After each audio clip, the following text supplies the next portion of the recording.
Drew, listen up. Good afternoon, everyone. Good afternoon. I'm Nefertitti.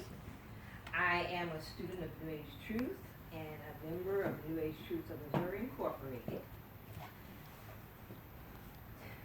We're here today to pay tribute to Malcolm and to acknowledge Black history. Be bold, be brave, be you. Be bold, be brave, be you. Be bold, be brave, be you. Yes, ma'am. Our master teacher and founder, Dr. David M. Berry, taught that the soul is individual. No two souls are alike. Man is a universe in miniature.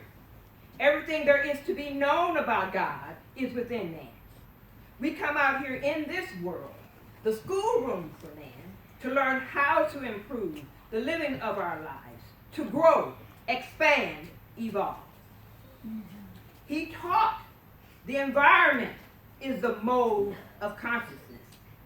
One cannot rationalize above their environment.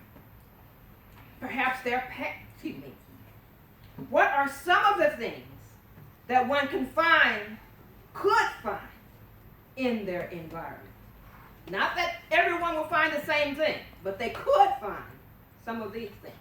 Perhaps their parents, other relatives, a teacher, a mentor, someone they can look up to as a role model, a bully in the neighborhood, or a bully in the house, a friend, other people you come in contact with, housing, food, clothing, drinking water, natural bodies of water, like an ocean, or a lake, or a river, animals, a mountain, trees, the sky, the sun, the moon, the stars, and the list goes on. Your environment may have everything you need to enhance your growth, or it may not. Or some people may simply think their environment has everything they need to enhance their growth. Or some may think it does not. I'm going to read some of the things indicated as part of Malcolm's environment on his website. Malcolm was born, Malcolm Little, on May 19, 1925 in Omaha, Nebraska. His mother, Louise Norton Little, was a homemaker, occupied with the family's 8 children. His father, Earl Little, was an outspoken Baptist minister and avid supporter of Black nationalist leader Marcus Garvey. Earl's civil rights activism prompted death threats from the white supremacist organization Black Legion, forcing the family to relocate twice before Malcolm's 4th birthday. Regardless of the Littles' efforts to elude the Legion, in 1929, their Lansing, Michigan home was burned to the ground. 2 years later, Earl's body was found lying across the town's trolley tracks. Police ruled both incidents as accidents. But the Littles were certain that members of the Black Legion were responsible. Louise suffered emotional breakdowns several years after the death of her husband and was committed to a mental institution. Her children were split up amongst various foster homes and orphanages. Eventually, Malcolm and his buddy, Malcolm Shorty Jarvis, moved back to Boston. In 1946, they were arrested and convicted on burglary charges, and Malcolm was sentenced to 10 years in prison. He was paroled after 7 years. Recalling his days in school, he used the time to further his education. It is during this period of self-enlightenment that Malcolm's brother Reginald would visit and discuss his recent conversion to the Muslim religion. Reginald belonged to the religious organization, the Nation of Islam, NOI. Intrigued Malcolm began to study the teachings of NOI leader Elijah Muhammad. Muhammad taught that white society actively worked to keep African Americans from empowering themselves and achieving political, economic, and social success. Among other goals, the NOI fought for a state of their own, separate from one inhabited by white people. By the time he was paroled in 1952, Malcolm was a devoted follower with the new surname X. He considered Little a slave name and chose the X to signify his lost tribal name. Intelligent and articulate, Malcolm was appointed as a minister and national spokesman for the Nation of Islam. Elijah Muhammad also charged him with establishing new mosques in cities such as Detroit, Michigan, and Harlem, New York. Malcolm utilized newspaper columns as well as radio and television to communicate the NOI's message across the United States. His charisma, drive, and conviction attracted an astounding number of new members. Malcolm was largely credited with increasing membership of the NOI from 500 in 1952 to 30,000 in 1963. The crowds and controversy surrounding Malcolm made him a media magnet. He was featured in a week-long television special with Mike Wallace in 1959 called The Hate Produced. The program explored the fundamentals of the NOI and tracked Malcolm's emergence as one of its most important leaders. After the special, Malcolm was faced with the uncomfortable reality that his fame had eclipsed that of his mentor, Elijah Muhammad. Yes, ma'am. Racial tensions ran increasingly high during the early 1960s. In addition to the media, Malcolm's vivid personality had captured the government's attention. As membership in the NOI continued to grow, FBI agents infiltrated the organization. One even acted as Malcolm's bodyguard and secretly placed bugs, wiretaps, cameras, and other surveillance equipment to monitor the group's activity. Malcolm's fate was dealt a crushing blow at the height of the civil rights movement in 1963.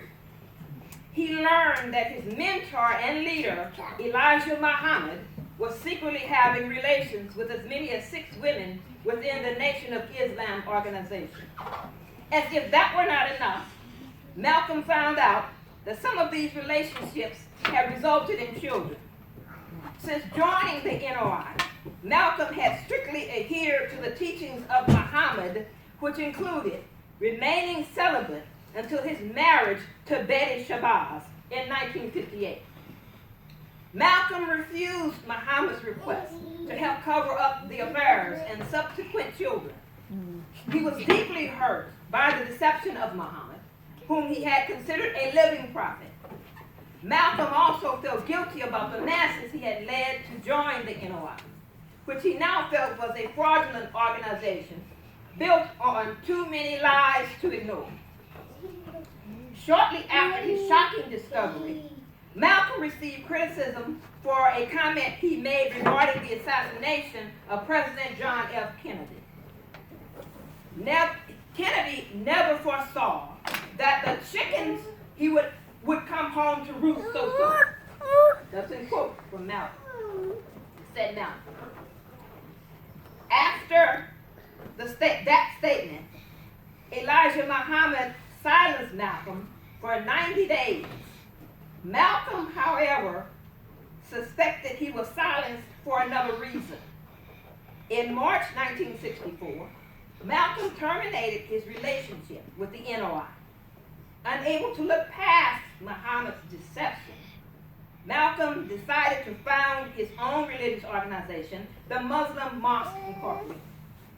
That same year, Malcolm went on a pilgrimage to Mecca, Saudi Arabia. The trip proved life-altering. For the first time, Malcolm shared his thoughts and beliefs with different cultures and found the response to be overwhelmingly positive. When he returned, Malcolm said he had met blonde-haired, blue-eyed men I could call my brothers. He returned to the United States with a new outlook on integration and a new hope for the future. This time when Malcolm spoke, instead of just preaching to African Americans, he had a message for all races. After Malcolm resigned his position in the Nation of Islam and renounced Elijah Muhammad, relations between the two had become increasingly volatile. FBI informants working undercover in the NOI warned officials that Malcolm had been marked for assassination. One undercover officer had even been ordered to help plant a bomb in Malcolm's car. After repeated attempts on his life, Malcolm rarely traveled anywhere without bodyguards.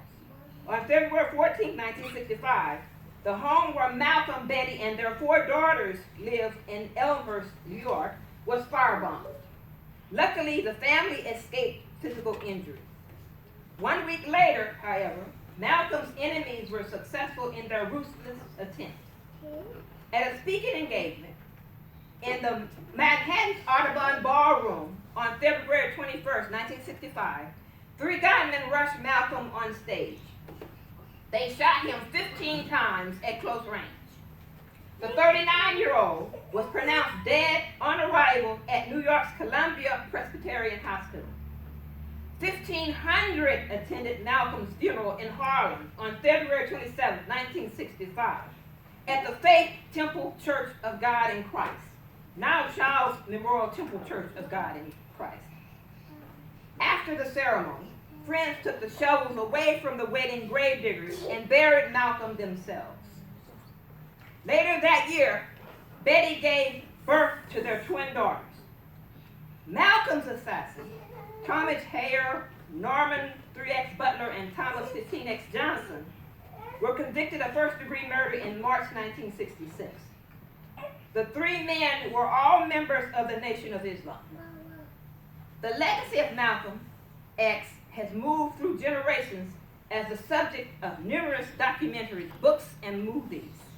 A tremendous resurgence of interest occurred in 1992 when director Spike Lee released the acclaimed movie Malcolm X. The film received Oscar nominations for Best Actor, Denzel Washington, and Best Costume Design. Malcolm X is buried at the Ferncliff Cemetery in Hartsdale, New York.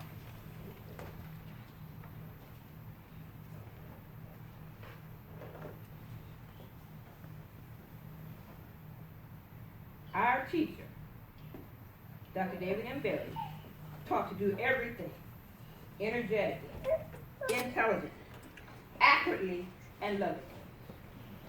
He taught to deal with things that are necessary, beneficial, and worthwhile. Sometimes a thing may be necessary and you do it, or other times it may be beneficial and you do it. Other times it may be worthwhile and you do it. Right.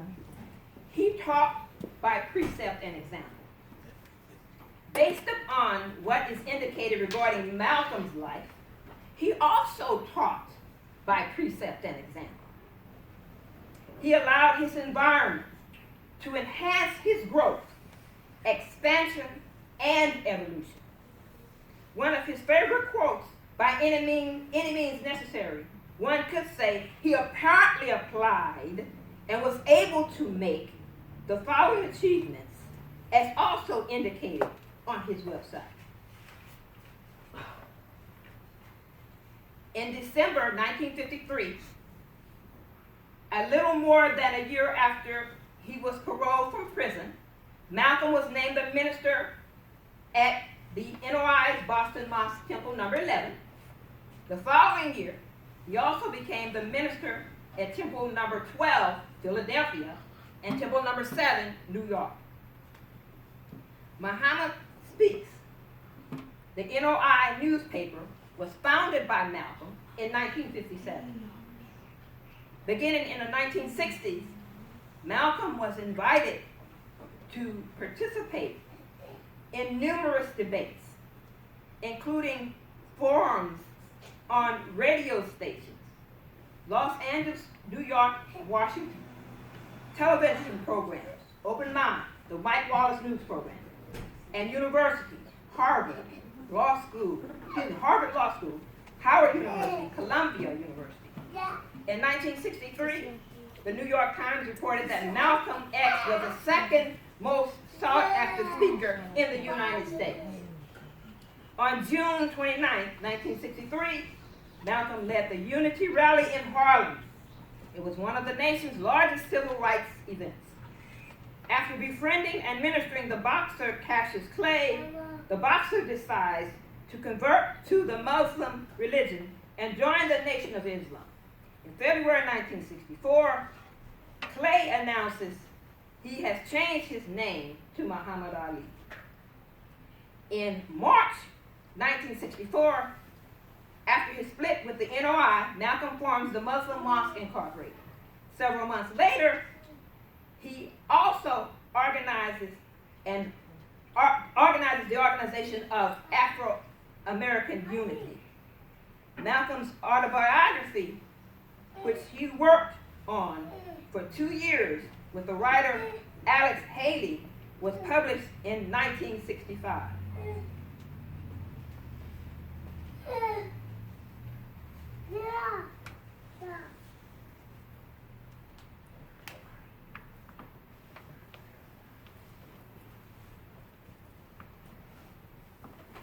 Those are the accomplishments listed on his website that the world acknowledges.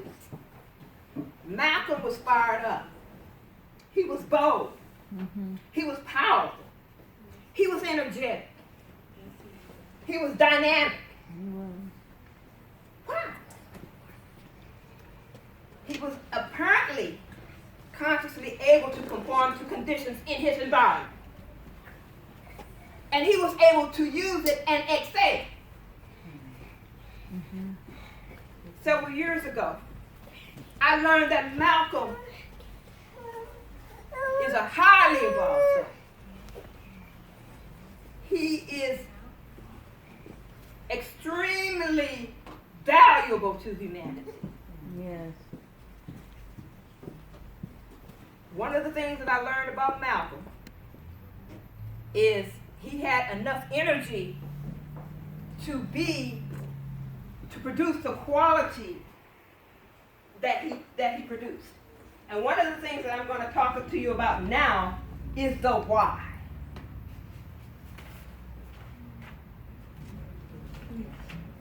First, since this is on top, I'm going to explain to you, several years ago, I learned about his inner accomplishment.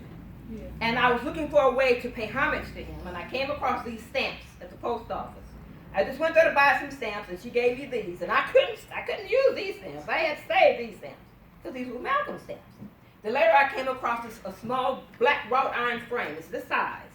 I enlarged it here for you to see it a little bit better, but this is the actual size. The heart-shaped frame for Malcolm. So we have that on display. But one of the reasons why is because, as our teacher taught, man is a universe in miniature. Everything we do, we're responsible for. Everything we say, we do, we think, we breathe. And there's a reason for it. And if you have, when you're dealing with all of the forms have these centers in the body. Yes. From the base of the spine, red, all the way up to the purple. You got the red, the orange, the yellow, the green, the light blue, the dark blue, and then the purple. And these are called chakras. They are the doorways for the life energy force called prana. Chakras are consciousness centers that transform energy and interface between the dense physical world of the five senses of the subtle world of pure consciousness. Now, the red deals with relationships, sexuality, intimacy. It also relates to the water element. It governs the sex instinct, the urogenital system, the emotion and desire. Excuse me. I'm sorry. Error. I knew that wasn't right. The red, sorry about that. That was the orange. The red, it deals with the survival, security, primal energy. It's the root center at the base of the spine. It relates to the earth element. It governs all elimination, the survival instinct, the emotion, fear. Malcolm mastered that center. He was bold. Yes. There was no fear. He was intelligent, he was articulate, and he was highly evolved. He was able to use all of the things, like for example, that I read, that happened in his environment to excel and evolve. Now, how do we know that it was connected with his evolution? It is because, as we said, man is a universe in miniature, and everything that we do not only affects our immediate environment, but it affects the whole universe. Yes. So when Malcolm excelled, it went up huge in the universe. Okay? That was no small feat No. for Malcolm. No. Because he had the energy, the strength at the base. And it has to be strong enough to push all the way through these centers, all the way through to the top, for that higher the higher intellect, the higher consciousness, the quality of the soul to come all the way through. He walked. Yes, he did. Yes, he did. He talked. Yes, he did. He lived it. Yes, he did. He deserves it. The homage and the respect that we show him, that we give him today and every day. And the best way we can do it is to be bold, be brave, be you. Be bold, be brave, be you. So we're here today acknowledging Malcolm, paying homage to him, Yes. and Black History Month. But we want to say, history has it that every time the nations, now our teacher taught that the nations they're not people of color. The people are people of color. All of the people were people of color. And whenever the nations went, wherever they went and came across the people were already there. They were there. They came upon them. So when you read in your history books, the nations are teaching you their history. They're not teaching you your history. Right.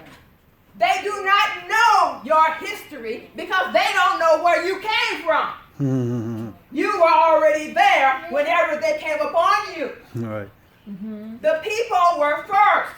That's right. Now they have come to know that now. We were first. So don't wait on them to teach you your history. Right. You learn it from within you. Mm-hmm. And you prove it out here in this schoolroom. Yes. You learn the universe that's in you. And you let him see. And then he say, oh, I see now. You were here first. Yeah. Because we're part of the universal scheme of things. So it's time to lift Black people up. It is. We have the whys and the hows. They don't know the whys and the hows. But we decided, hey, we're going to go to sleep and let someone else take over for a while.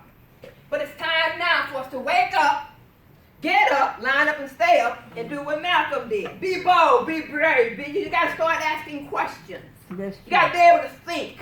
Right. And if you do, and when you use those aspects and different elements in your environment, they're put there to help to awaken you, to bring up that inner intelligence in you, for you to think. Not just stay and go down. Most of us take this and we sit there on that base top and we go down. And see, the air is big like that. We don't get inflated. Yeah. It's inflated the increase, the intensity, the energy there. Some people work high from this, some low on the second center, the sacral area. Then the subconscious, the yellow, that's low. The heart, some people may work real good at the heart, so that's a big one. You know, and then the throat center, the light blue. Some people may not be able to do speaking engagements well. Some may master it, like Dr. King. You know, then the navy blue, the instincts, you know, the intelligence, being able to see, not the instinct, but being able to see into the higher aspects of life. And then the purple, being able to prove it, bring it on out here. So we just want to thank you all for everything, and thank Malcolm for everything that he did to contribute to the people's evolution, not just his, but the people's evolution, and to help the entire universe. So this clock is here representing as a tribute to him too, because he mastered this red center, this first chakra, and the red is a symbol of the soul. He was able to push it through, and he proved. Yes, he did. Thank you all very much. Thank you. Very good. Again, we want to thank everyone for coming.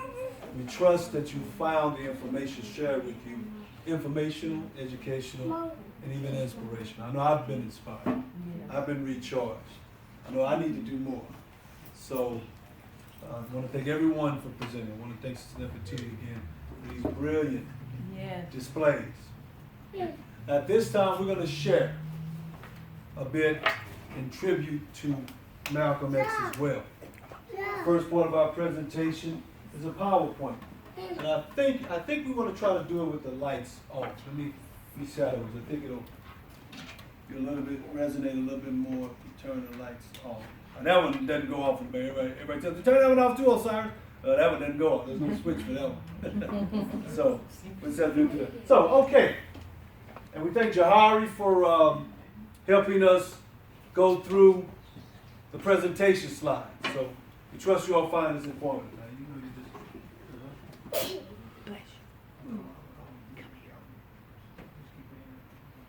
Okay. So we'd like to present to you Youth Improvement Club's tribute to Malcolm X. Everybody seated and you listening, Drew? You listening, Lamont? Okay, thank you, boys. Appreciate it. Okay, next. The picture. Uh-oh. You only hit it once. Yeah, it may take a moment to just hit it once. And then when it changes, there was a little surprise that y'all weren't supposed to see that. The pictures and text for this presentation are courtesy of a book called Malcolm X, The Great Photographs, text by Thulani Davis, photographs researched and edited by Howard Chapman. All pictures are in chronological order. All quotes belong to the Honorable Malcolm X. Okay, next. We'd like to give a special thank you to Sister Jennifer Tucker. She is the owner of the book that contains these treasures. So you all give her a hand. We want to thank her. It's because of her that we were able to put this together. We were so impressed by the book that we decided to make a PowerPoint presentation based on the pictures and information with it. Very, very powerful, exclusive photos, and we'll say this as we go along here. One of our main motivations for doing this is to give you, and as Sister Nefertitti said, we need to study, we need to research, we need to learn, give you a different concept of Malcolm. Because all the nations, we say nations, this is white people, we just say nations. We're going to another time we call this, but people of European descent. All I want you to think about Malcolm is this was a nations-hating, angry black man bent on creating a race war or overthrowing the government or something ridiculous like that. That's what they want you, that's the concept they want you to have of Malcolm. Mm-hmm. He was just an angry black man bent on destroying the nations. Mm-hmm. Okay? So these pictures will show him in quite contrasting like bless you. Okay, next please. Again, all of these quotes are from Malcolm X. There is no, and in this case, no is the same as nothing. There is nothing better than adversity. Every defeat, every heartbreak, every loss contains its own seed, its own lesson on how to improve your performance the next time. A very powerful quote by Malcolm. Next.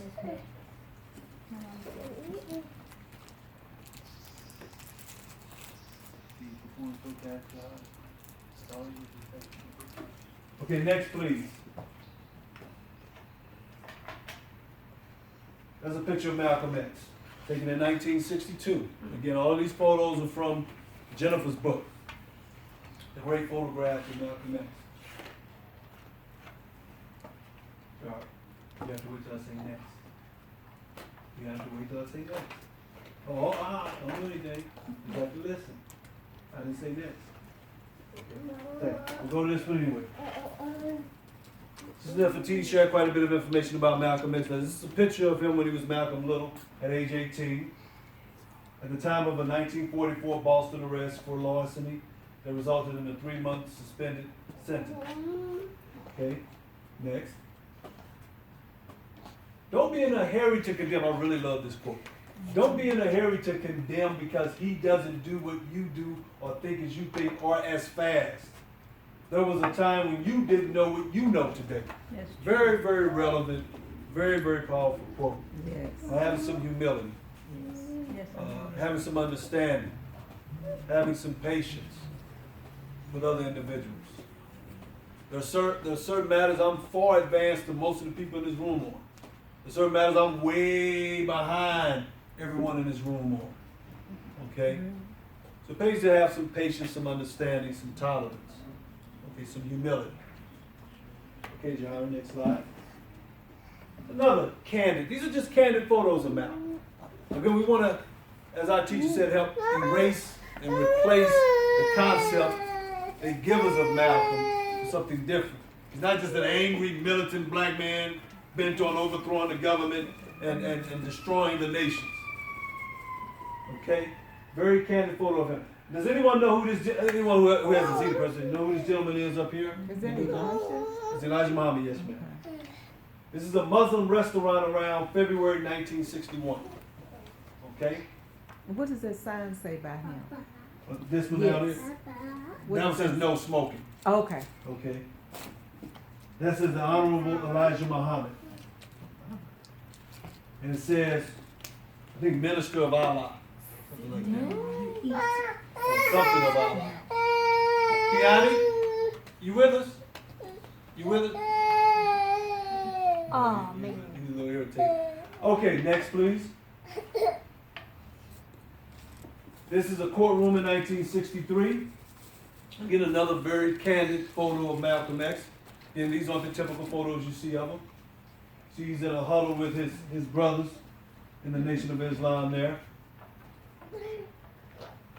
And you see the sisters in the background with their white on. So there are quite a few members of the Nation of Islam there in this courtroom. Next, please. Okay. Malcolm obviously